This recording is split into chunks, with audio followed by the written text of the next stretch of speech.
Olá pessoal, aqui é o Pastor Jonas, eu sou pastor e psicanalista e eu gostaria de trabalhar e falar com vocês sobre o papel do marido, ou um dos papéis do marido. Efésios 5:28 diz assim: assim devem os maridos amar suas próprias mulheres, como a seus próprios corpos. Quem ama a sua mulher, ama-se a si mesmo. Esse texto, o apóstolo Paulo está falando sobre o relacionamento entre marido e mulher, comparando-o com a relação entre Cristo e a igreja. A ideia central é que os maridos devem amar suas esposas com o mesmo cuidado e dedicação com que cuidam de si mesmo. Isso significa que o amor deve ser o quê? Sacrificial, protetor, cuidadoso, refletindo o amor que Cristo tem pela igreja. E agora, dentro dessa pequena introdução, eu quero compartilhar com você alguns sinais que podem indicar que o marido não está cuidando adequadamente de suas esposas. E se a gente identificar como homem, a gente precisa fazer alguns reparos, alguns caminhos de volta. E o primeiro sinal é falta de respeito.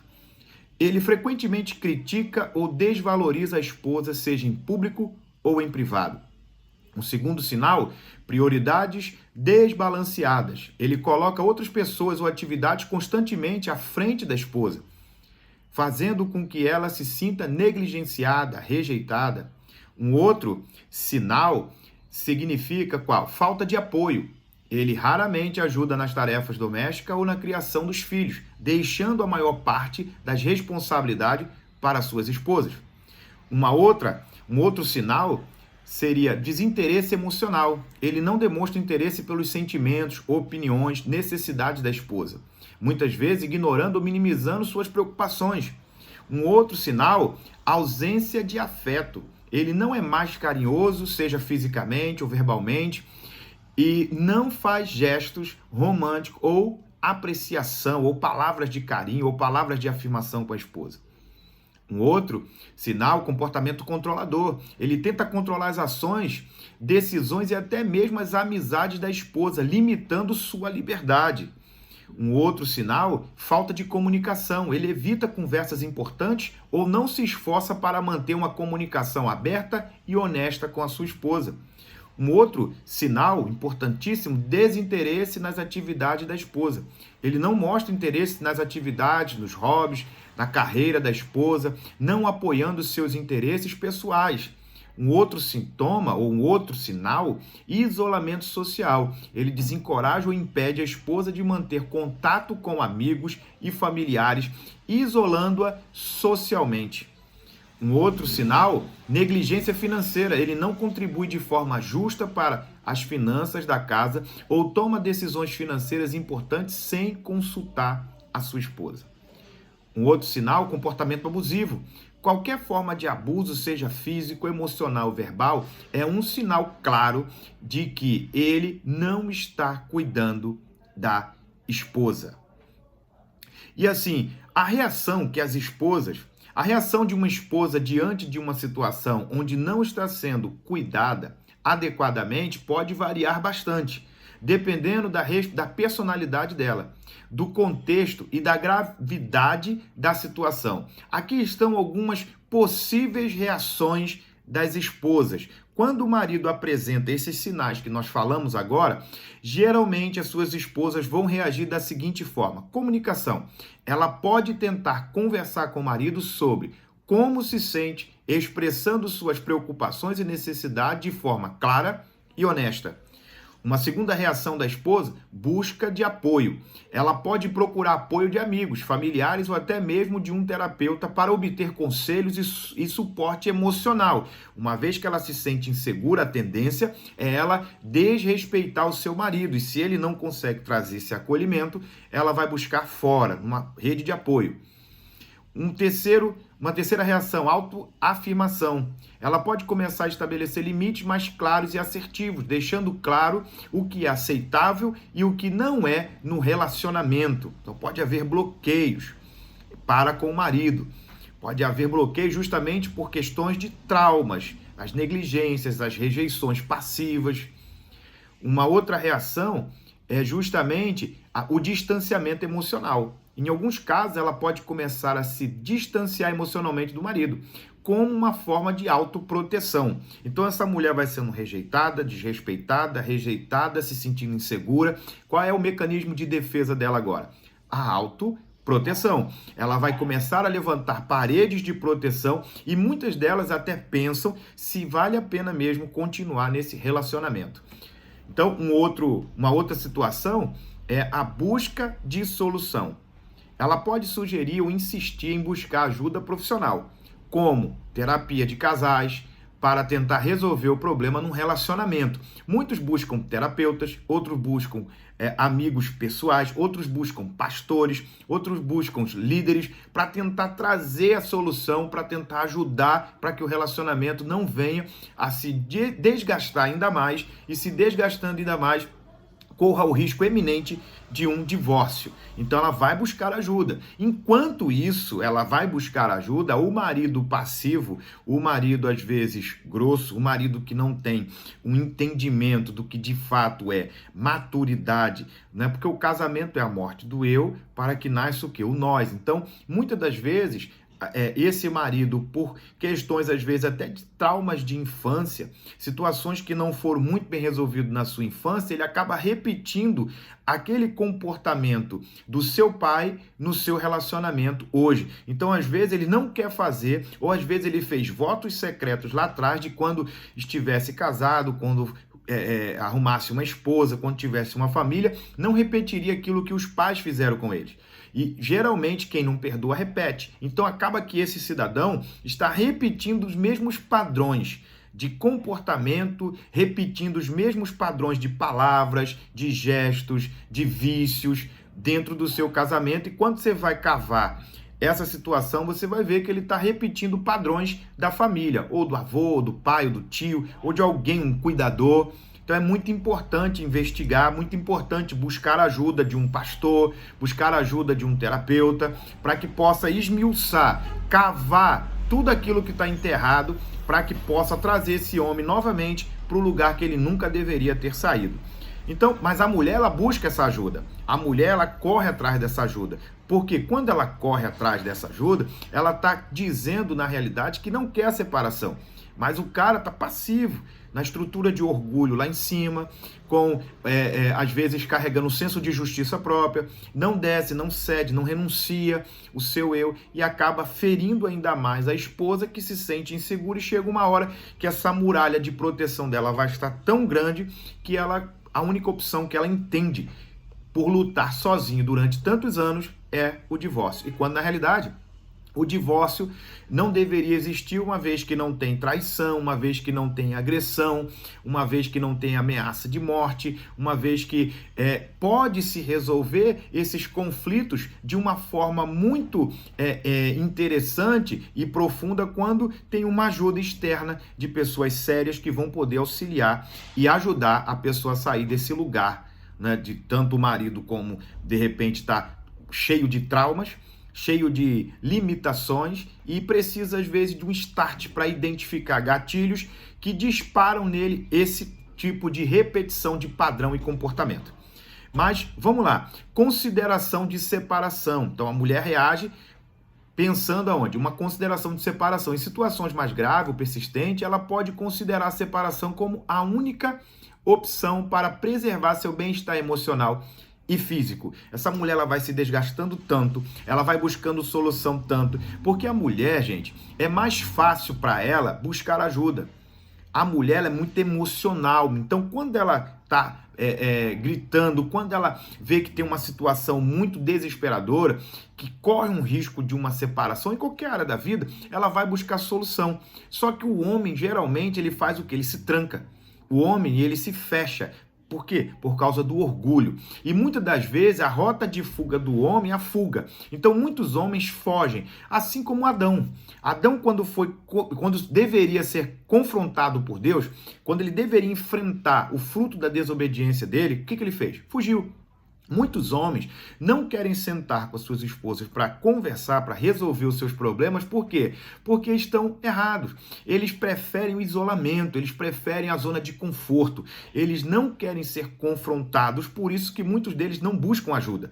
Porque buscando ajuda vai ter que confrontar esse comportamento limitador, esses votos secretos que foram feitos lá atrás. Eu nunca vou perdoar, eu nunca vou deixar ninguém fazer isso comigo, eu nunca vou pedir perdão, eu vou fazer igual fizeram comigo. Então são votos secretos que precisam ser renunciados. E muitas das vezes, esse homem, quando ele é coagido a buscar ajuda, ele não quer sair da zona do conforto, ele prefere ficar ali, achando, né, com o seu senso de justiça própria, com a sua estrutura de orgulho, que está muito bem nessa situação. Então, cada situação é única e é importante que a esposa se sinta segura e apoiada ao tomar qualquer decisão.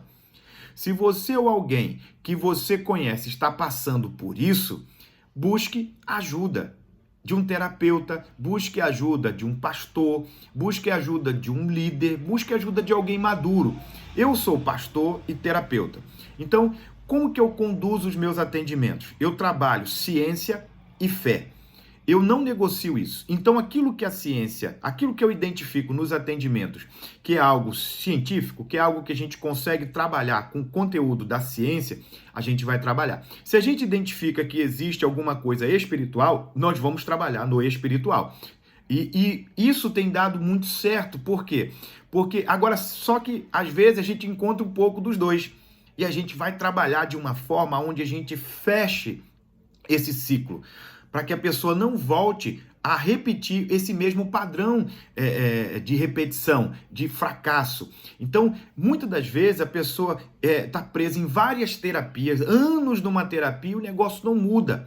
Por quê? Porque não atinge de fato o foco, a verdadeira causa que está sustentando isso. E às vezes muitos casamentos podem ser restaurados, às vezes com um aconselhamento que pode ser que esteja algo que está sustentando aquele quadro, que é justamente algo que de repente é espiritual. E aí a gente consegue ajudar as pessoas de uma forma mais clara, sem negociar os princípios da nossa fé. Cabe ressaltar que quando eu falo que eu mesclo ciência e fé, eu não estou querendo dizer que eu vou, nas minhas terapias, colocar Jesus de goela abaixo na vida de ninguém. Não é isso. Eu estou falando que aquilo que eu identifico como prisões, como cativeiros, a gente vai lá com Jesus para tirar você de alguns ambientes. Quando se fala de questão de abuso, quando se fala de questão de aborto, quando se fala questão de prostituição, de pactos, a ciência ela não vai mexer nisso. Principalmente essa questão de cativeiro, de pactos que foram feitos lá atrás, que estão sustentando um quadro. E principalmente pactos com relação a questões emocionais, onde o marido faz pactos para um casamento, faz pacto ou casa em alguns lugares que é consagrado esse casamento a algumas entidades. Então a gente precisa ter muito cuidado, né? Mas a gente trabalha ciência e fé justamente para que a gente possa identificar e ajudar da melhor forma os nossos pacientes e clientes. Então, cada pessoa é única e cada problema tem que ser tratado de uma forma diferente uma da outra. E aí, há outras reações que a gente encontra dos nossos atendimentos, é justamente essa, o autocuidado. Né? Então, a mulher vai sendo desrespeitada, ela entra nesses 6 pontos que nós falamos agora, ela começa a considerar a questão da separação e agora ela vem para onde? Para o autocuidado. Ela pode começar a focar mais em seu próprio bem-estar, dedicando tempo a atividades que a façam se sentir bem valorizada. Então, a mulher agora que não se cuidava tanto, passa a cuidar mais dela, passa a valorizar mais ela. Ela começa a ignorar algumas situações com o esposo.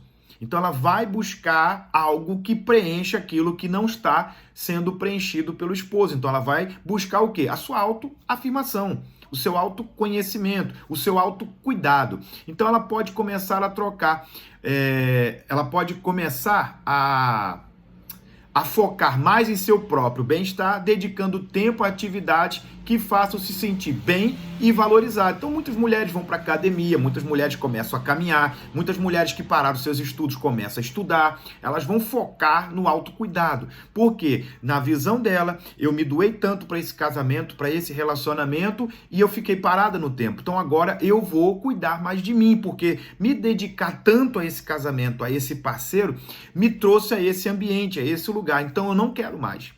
Uma outra situação, uma outra reação é a busca de informação. Ela pode procurar informações sobre relacionamentos saudáveis e abusivos para entender melhor sua situação e as opções disponíveis. Então ela começa a cruzar linhas que não deveria cruzar, porque aí começam as comparações. Por que casamento de A dá certo, de B dá errado? Por que o meu tá assim, eu sendo assim, assim, assim, o de fulana que faz isso, isso e isso está melhor do que o meu? Então, uma outra parte, né, uma outra reação, conversa com um mentor ou um conselheiro. Ou, se no caso nosso como cristão, buscar uma ajuda de alguém que tem uma visão diferenciada. Se ela tiver uma igreja, um grupo de apoio, um líder espiritual, ela pode buscar esse líder para orientá-la. E isso é muito importante, porque tem muitos líderes que vão fazer com que esse marido, eles vão aproximar desse marido para tentar ajudar esse relacionamento até a última. Então, o nosso papel como pastor, como terapeuta, é esgotar todas as possibilidades, ouvindo sempre os dois lados, para que a gente possa chegar a um denominador comum e entender do ponto de vista da pessoa o porquê que o relacionamento chegou nesse ponto. Então, uma outra situação, uma outra reação é justamente o planejamento de segurança. Em casos de abuso, ela pode começar a planejar uma saída segura, incluindo onde ir e como garantir sua segurança e a segurança dos seus filhos quando houver. Então, gente, a mulher vai sempre se defender e defender a sua prole. Justamente por quê? Porque ela se sente insegura, muito insegura. E aí, como tratar um casal que está enfrentando dificuldade no relacionamento? A terapia de casal é uma abordagem muito eficaz. E dentro da terapia de casais, quando a gente vai mexer com isso, eu quero trabalhar com vocês alguns pontos que eu entendo que é muito importante para o tratamento, né, do casal. Então, como tratar o casal que está vivendo isso? Primeiro, melhoria da comunicação. A terapia de casal ajuda os parceiros a se comunicarem de maneira mais eficaz, expressando seus sentimentos e necessidades de forma clara e respeitosa. 4 princípios para um casamento de sucesso, para a gente que é cristão, tá? O primeiro, bênção dos pais. Quando você submete esse relacionamento ao discernimento dos seus pais, os pais abençoando esse relacionamento. O segundo é quando você submete esse relacionamento ao direcionamento e discernimento dos seus líderes espirituais, dos seus pastores. Um terceiro princípio é a bênção judicial, é quando você vai e casa conforme as leis estabelecidas pela nossa cidade, pela nossa nação. O casamento no cartório. E o quarto princípio é a pureza sexual, que vai trazer uma proteção para sua vida sexual, para seu casamento e principalmente para os seus filhos. Então, melhoria na comunicação. O casal precisa sentar, precisa conversar, precisa expressar, né, os seus conflitos, os seus traumas, como que está o seu coração. Um outro princípio para ajudar é a resolução de conflitos. Ou pastor, ou na terapia, o terapeuta atua como um mediador neutro, ajudando o casal a resolver conflitos de maneira construtiva e a encontrar soluções que funcionem para ambos. Então, o nosso papel como pastor, como terapeuta, é justamente ser o mediador. Como nós temos Cristo, nós colocamos Cristo como nosso mediador, Cristo como aquela bússola que vai nos dizer aonde eu estou errando, aonde eu preciso melhorar, aonde eu preciso renunciar ao meu orgulho, aonde eu preciso melhorar. Então, são vários fatores que vão fazer com que a gente possa parar e refletir. E uma pessoa de fora pode ajudar muito mais dentro desse relacionamento, porque não vai ser uma pessoa que tem vínculo emocional, então vai tratar de forma neutra, tratando e trabalhando cada situação pessoal e coletiva, individual e coletiva. Uma outra forma de tratar é o reforço da conexão emocional. O que significa isso? A terapia pode ajudar a fortalecer conexões emocionais entre os parceiros, promovendo a empatia e a compreensão mútua. É quando existem duas nudez na Bíblia, né? A nudez de corpo e a nudez de alma. A nudez de corpo é aquela que você, quando você vai para a núpcia com seu marido, ou vice-versa. A nudez de alma é aquela que você, no processo do noivado, quando você está noivo, quando você está noivo ali, entregando-se a um relacionamento onde pode se gerar um vínculo, um casamento, o que você faz? Você traz à luz todas as suas dores, suas crises, seus traumas, né, suas lutas para o seu parceiro ou parceira, dando a ela a oportunidade de escolher se tem como ela entrar nesse relacionamento, sabendo de todas as suas crises, de todas as suas lutas, para que um fortaleça o outro. Então, o noivo conta para a noiva, ó, eu amo você, eu quero viver o resto da minha vida com você, porém eu preciso ser transparente com você. Eu estou vivendo esse conflito e eu preciso ser honesto com você. Eu tenho esses vícios que eu luto no mundo. Eu vivi assim e hoje ainda tenho uma certa facilidade, se eu não vigiar, de cair nisso. Então são suas lutas, suas guerras, e essa parceira vai ter o direito de falar: olha, amor, eu amo você, eu tenho certeza que você é o homem ou a mulher que Deus escolheu para mim, mas nesse momento eu não dou conta de suportar isso, porque eu também tenho esses traumas e eu preciso superá-los para que a gente possa entrar num relacionamento. Então você deu oportunidade. A princípio parece que você está sendo fraco em compartilhar isso, vai perder. Não, na realidade você está ganhando, porque você está fortalecendo o alicerce da construção desse relacionamento. Agora, se o parceiro ou se a parceira fala assim: não, amor, eu também vivo esses traumas, e eu creio que a gente juntos, nós iremos um fortalecer o outro, nós iremos um ajudar o outro, nós iremos um potencializar o melhor do outro, para que essas coisas não voltem mais a acontecer na nossa vida. Esse casal ora junto, esse casal agora vai viver, e qual é a probabilidade desse relacionamento dar errado? Praticamente nula. Por quê? Porque ao invés de um acusar o outro, o que vai acontecer? Um fortalece o outro naquilo que é falho, naquilo que é fraco. E aí, o relacionamento, geralmente, como é que acontece o relacionamento geralmente? Acontece da seguinte forma: não se coloca a nudez de alma para fora e a pessoa descobre o homem ou a mulher que casou somente aonde? Dentro do casamento. Lá você vai descobrir que o cara batia na mulher, lá você vai descobrir que o cara era preguiçoso, lá você vai descobrir que o cara tratava mal a mãe. Se ele tratava mal a mãe, se ele batia na mãe ou no pai, quem é a próxima a apanhar? A esposa. Só que no lugar que ele estava era um santo, né? No lugar que ele estava era uma pessoa muito boa, só que tinha uma nudez de alma que precisava vir para fora. A gente atende pessoas que às vezes grita: quero te separar, quero separar, e quando a gente vai investigar, pessoas que tinham um futuro muito bom pela frente, mas que não ouviram conselhos dos pais e agora estão sofrendo. Se tornaram mães solteiras, se tornaram pessoas que foram abusadas, física, emocional e espiritual. São pessoas que hoje estão traumatizadas, foram abandonadas grávidas, apanharam, passaram necessidades. Então, assim, justamente porque não obedeceram à lei de pedir a bênção dos pais e também de respeitar os processos, os limites que deveriam ser respeitados. E, além disso, nós não tínhamos a ciência dessa nudez de alma. Nós, principalmente nós da igreja, nós vivíamos como? A pessoa está dentro da igreja fazendo a obra, você olhou, o Espírito Santo balançou seu coração, e aí você vai e entra num relacionamento com a pessoa sem conhecer de fato, de dentro para fora, e aí começa a namorar a noiva, casa para não abrasar. Quando chega no casamento, descobre que a mulher é preguiçosa, que a mulher desrespeitava a mãe, o pai, e agora vai ser difícil esse relacionamento. Por quê? Porque a mulher, você não conhecia essa mulher, você casou com uma, só que quando, após casado, conheceu uma outra mulher.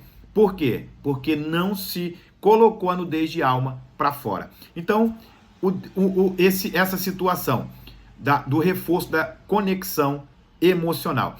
Uma outra situação que a gente pode ajudar é justamente identificando padrões negativos.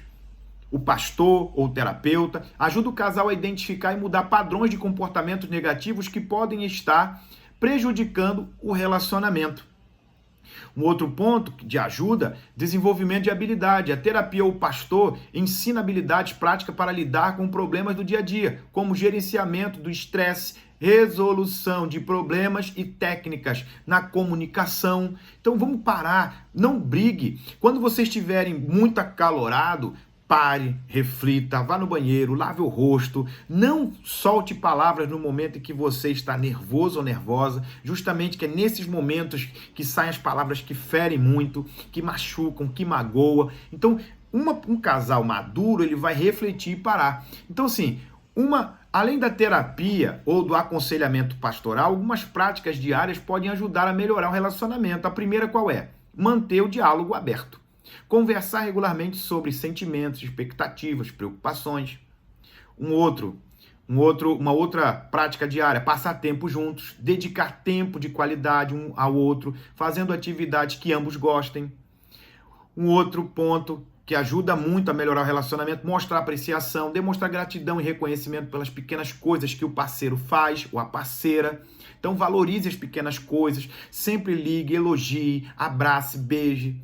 Um outro ponto, a buscar apoio, não hesitar em procurar ajuda de amigos, familiares ou profissionais quando necessário, quando você perceber que está muito ruim, que a comunicação, você fala A, a esposa entende B, a esposa fala A, o esposo entende B, busque ajuda, ore a Deus, busque ajuda também de uma terceira pessoa neutra que vai ajudar, que vai entrar com remédio, com uma terapia. Um outro ponto também, praticar a escuta ativa. O que é escuta ativa? Encorajar ambos os parceiros a realmente ouvir um ao outro, sem interrupções, e a refletir sobre o que foi dito antes de responder. Então sempre tem o hábito, principalmente quando a conversa está muito acalorada, não falem os dois juntos. Ouça, deixe quem está falando, o outro, fique quieto. Ouça, escute, para que você possa, ao responder, e o outro que falou ficar calado, você possa responder tudo aquilo que é dúvida daquele que está falando. Então, uma comunicação escutativa. O que é uma escutativa? Um relacionamento onde ambos falam. Isso tem muito a ver com o nosso relacionamento com Deus. Nós somos mal educados. Por quê? Nós falamos e quando terminamos de orar, o que a gente faz? Dorme. Quando a gente faz, sai. E um relacionamento a dois, a gente precisa ter escuta ativa, que você fala e também para quando você precisa ouvir. Um outro, estabelecer metas comuns. Trabalhar juntos para definir e alcançar objetivos comuns, o que pode fortalecer a parceria e criar um senso de propósito compartilhado. Um outro ponto que pode ajudar muito é reconhecer e celebrar conquista. Celebre as pequenas e grandes vitórias no relacionamento, reforçando os aspectos positivos. Um outro ponto, manter a individualidade, incentivar cada parceiro a manter seus próprios interesses e hobbies, o que pode enriquecer o relacionamento ao trazer novas experiências e expectativas. Um outro ponto muito importante, praticar o perdão. Aprender a perdoar e deixar para trás ressentimentos passados, focando no presente e no futuro. Gente, são ferramentas que podem ajudar muito cada um de nós. Um outro ponto é buscar educação conjunta. Praticar leituras, praticar a leitura da palavra, de bons livros, né, que traz muitos insights, ferramentas que vai ajudar você a ser uma melhor pessoa, a ser um melhor marido, a ser um melhor pai. Então busque na palavra, busque em livros que vão trazer conhecimento para que cada um de nós possamos viver o melhor dessa terra dentro do seu relacionamento. Então, antes de separar, antes de pensar em abrir mão, busque ajuda, que essa mensagem possa ajudar você. E eu quero te encorajar, se você não tem um terapeuta, e você está à procura, eu estou aqui me colocando à disposição para ajudá-lo, como pastor e como terapeuta. Então, que você possa receber essa palavra e que essa palavra possa trazer paz ao seu coração, restauração ao seu casamento. Eu profetizo que essa palavra rompa as fronteiras que estão impedindo você de viver o melhor dessa terra dentro do seu relacionamento, dentro da sua família. Que eu profetizo que essa palavra possa trazer a luz sobre a sua vida, sobre o seu casamento, e que todas as escamas que estão aprisionando a sua mente, seus olhos, seus ouvidos caiam por terra, e que você, mulher, possa ouvir o seu marido, que você, marido, possa ouvir a sua mulher, e que a partir de hoje o relacionamento de vocês possam andar em unidade, companheirismo, paz, prosperidade, em nome de Jesus. Que o Pai te abençoe e não se esqueça de se inscrever no canal, apertar o sininho, porque todas as vezes que eu gravar um vídeo, você vai receber a mensagem de um vídeo novo e nos ajude a construir um canal que essas palavras vão chegar ao máximo de pessoas para trazer cura e libertação. Em nome de Jesus. Beijo no coração, graça e paz.